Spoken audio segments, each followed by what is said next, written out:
You are an adopted child in that family, and you're practically a stranger to my husband.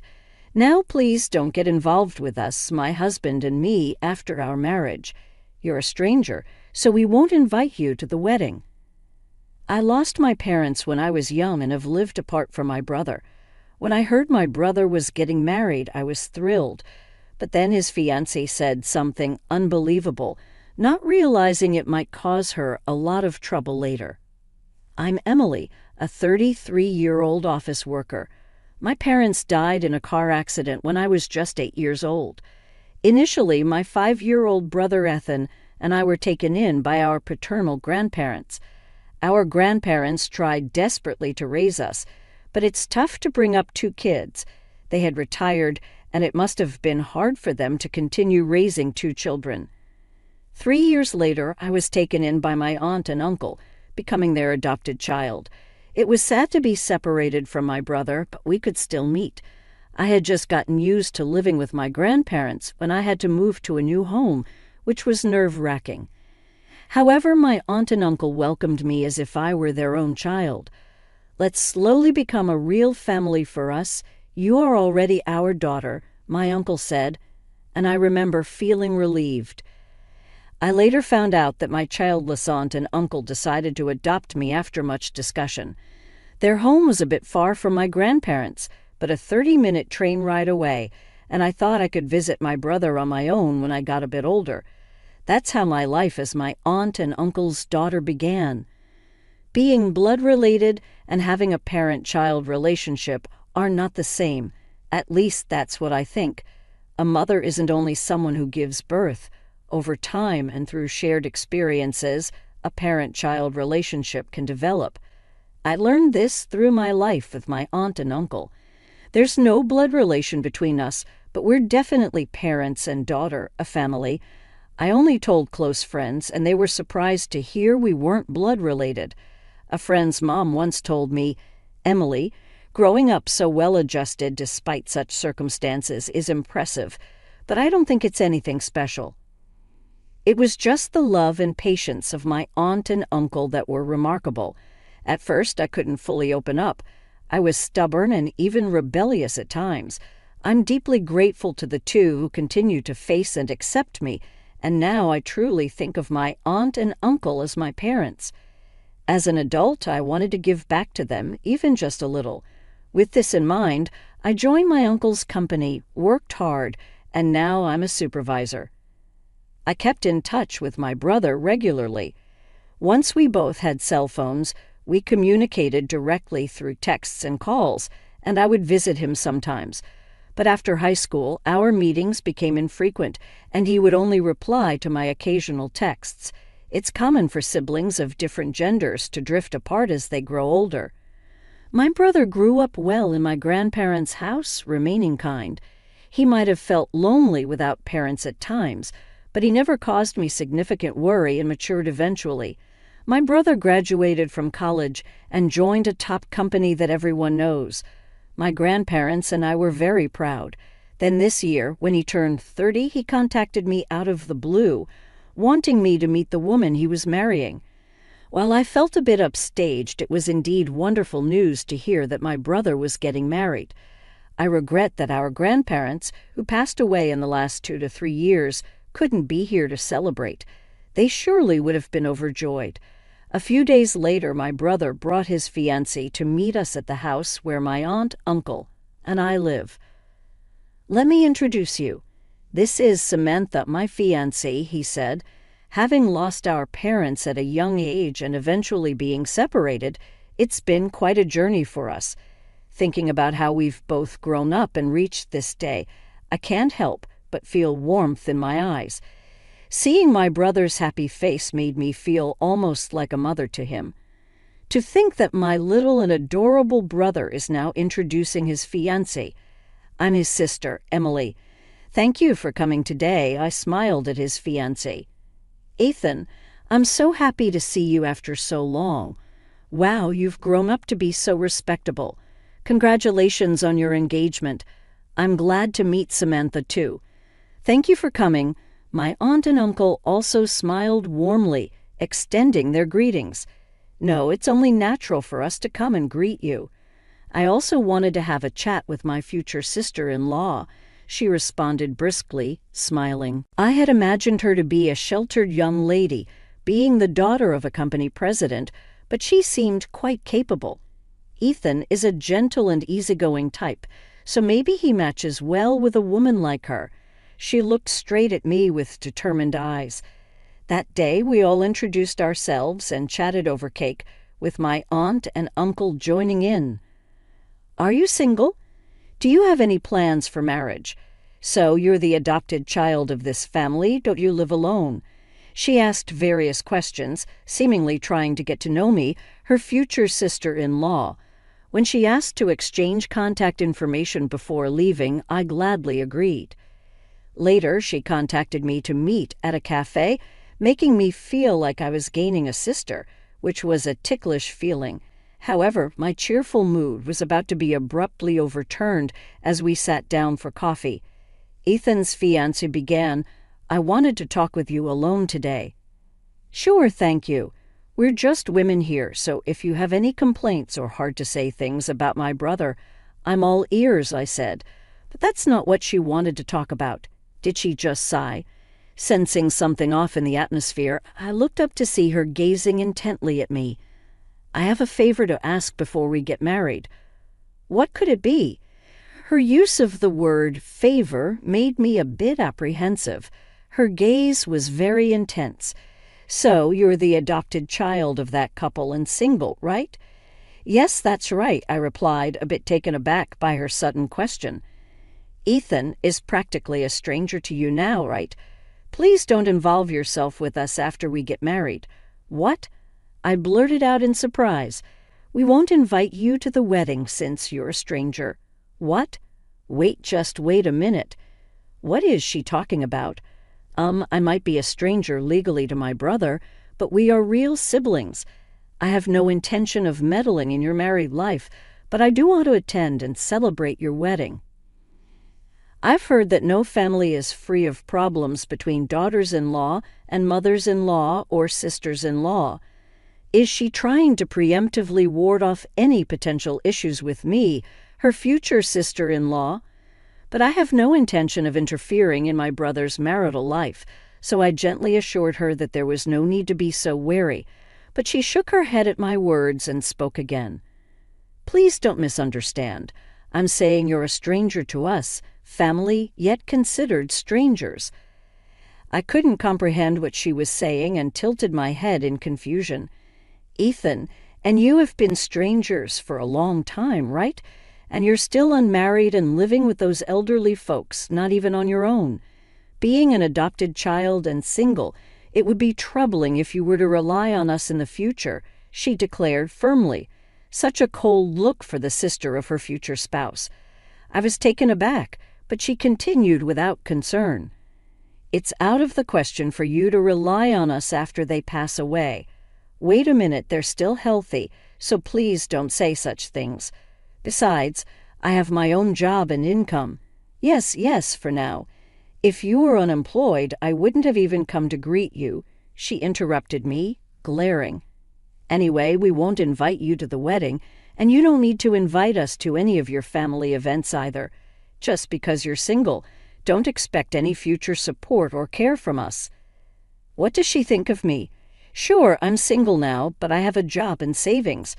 The thought of considering a family member of her future spouse in such a way made me feel dizzy. I understand how you feel, but not even notifying about family events seems too much.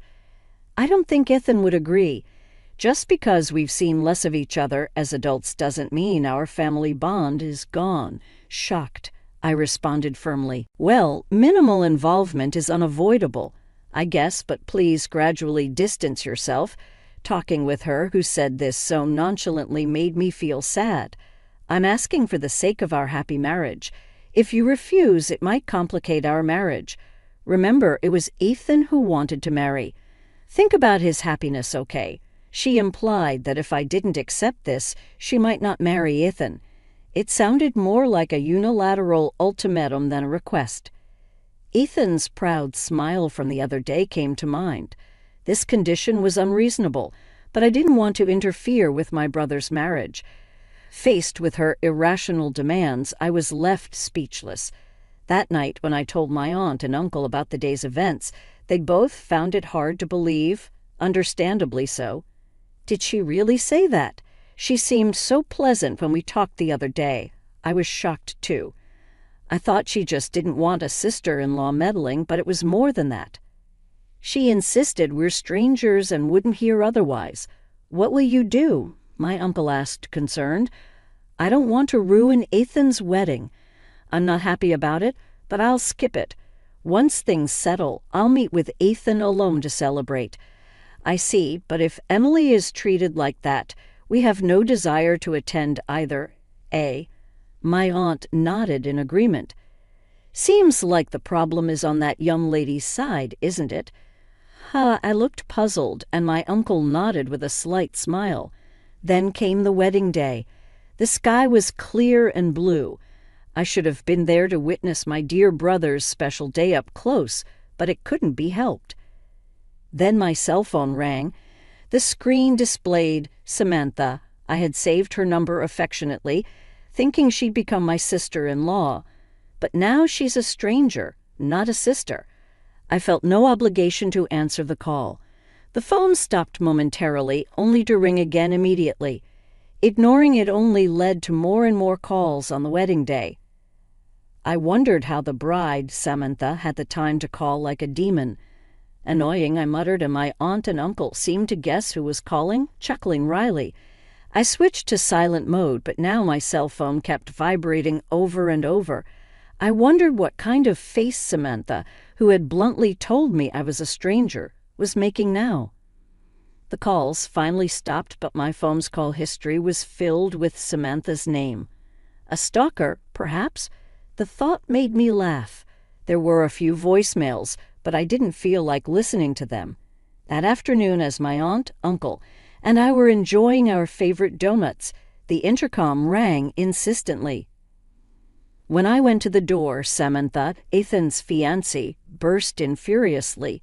Hey, why aren't you answering your phone? Do you know how many times? I called. Aren't you supposed to be getting married today? What do you want at a stranger's house? It's your fault the wedding's ruined. Excuse me, Samantha burst in furiously. I smiled back, unfazed. You didn't let your uncle and aunt attend because you weren't invited. I haven't done anything. I just didn't go to the wedding as you told me. What? That's right, you told me not to come to the wedding because I'm a stranger. Why should I answer a stranger's call? Don't be so. What do you mean? So why are you here? Well, because your uncle here is the president of the Electrical Industry Association, and someone started saying he wasn't there.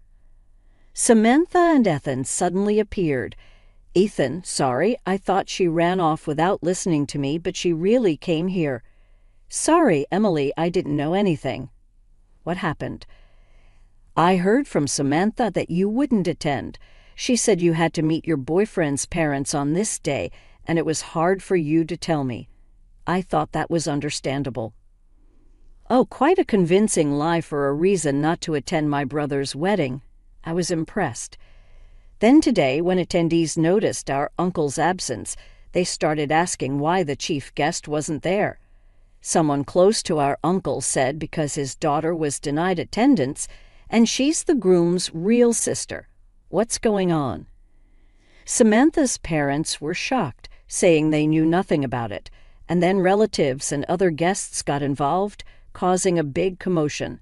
So the wedding turned into chaos. Whether it was as expected or beyond, biting her lip, Samantha glared at me again. Because of you, I was criticized terribly, called inhumane. If you had answered the phone and come to the wedding, things might have been different, you heartless person. Who's heartless here, I wonder? Uncle, who had been observing quietly, stood up and spoke. I decided not to attend on my own. Emily, in fact, wanted me to be there for her brother. I'm a businessman and currently the president of the Electrical Industry Association. I have connections with Ethan's major manufacturing company and your father's component factory. But you've just ruined a good relationship. Your thoughtless actions are going to make your position, and even your father's company's situation, very difficult. What? By the way, Emily is now a supervisor in our company. She's indispensable, studying technology and management every day, and she's been the secretary of the Electrical Industry Association for 2 years now, building quite a network in the industry. Samantha, who had underestimated me as a poor, troublesome single woman, opened her eyes wide, uttering a ridiculous sound. Indeed, Emily and Ethan lost their real parents when they were young. It's more sad than we can imagine. Uncle's voice was calm yet dignified. But Emily has bravely and positively carved out her life. Judging her foolishly just because she's adopted and single is far more foolish of you, Samantha. Samantha was left speechless. She had no words to counter my uncle's argument. Yet again she lashed out at me. This liar! If your uncle is such an important and wealthy person, you should have told me. Then I would have let you attend the wedding. Enough already. I sharply dismissed her childish behavior. I tried to talk about my work, but you were the one who didn't listen, remember? And we all introduced ourselves on the day we first met. You only remembered that I was single and adopted. People like you judge others only by their titles or appearances end up in situations like this. I'm not living here because I can't afford to live alone. I want to be with my parents, but we are a family now. As a stranger, you should leave. Wait, you need to help me out here. I'm being made out to be the bad one. As a sister, do something. I'm not your sister. I'm a stranger, I corrected her with a smile. I'm the adorable fiancée of your brother, so I'm like a sister, right? There's no point in this conversation. You should take responsibility for your own words. I'll take back what I said before if you help me smooth things over. There's nothing a stranger like me can do. What? Wait, goodbye then. Wait, no, come on, let's go. Ethan reluctantly led his protesting fiancé away. Afterward, Ethan and Samantha's engagement was called off, and she was saddled with the wedding cancellation fees. She complained, but her parents accepted that it was her fault. Despite being a president's daughter, her father's company was just a small factory. Maintaining relationships with Ethan's major company and my uncle's Electrical Industry Association was crucial for the factory's survival. Now, due to her actions, her father had to apologize profusely. Samantha, having caused such a mess, was reprimanded and not allowed to return home. She tried to stay with friends, but after the wedding fiasco, they distanced themselves, and no one offered help. Ethan came to apologize, reflecting on his choices. She only liked me because I worked for a major company and had no parents to trouble her. And the way she treated you like an obstacle, I hate that I couldn't see through her. Ethan slumped, and we all tried to comfort him. It's good that you weren't married yet, and she was pretty. It's not your fault for being deceived by someone who hid her true self, Ethan. You're too kind. It's a shame about her, but someday you'll find someone who truly cares for you, I said. I hope so, Ethan replied. Here, Ethan, your favorite donuts. Let's have some coffee. This incident somehow brought me closer to Ethan, with whom I had lost touch as adults.